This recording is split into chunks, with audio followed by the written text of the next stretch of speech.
अभियो का बाड़ू कुछ छुपावले। अरे ना जी काजी हाँ रहे ना दानी जवानी ना बुझाइल पियनी खूब पानी बाकी आग ना बुताइल।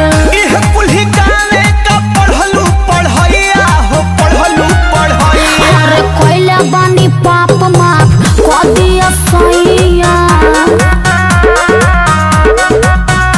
अरे भइल जब भूल फूल रहे लड़ी कोइया।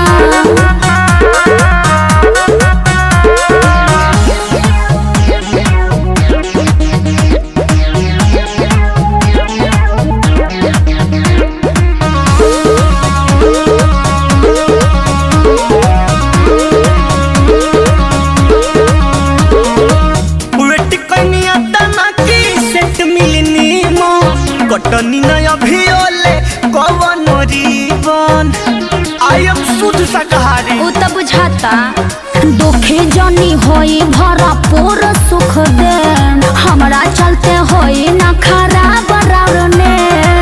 लालू आ गोलू संगे खइलू मलैया का खइलू मलैया। अरे अरे अरे कोइले बानी पाप माफ कर दिया सैया।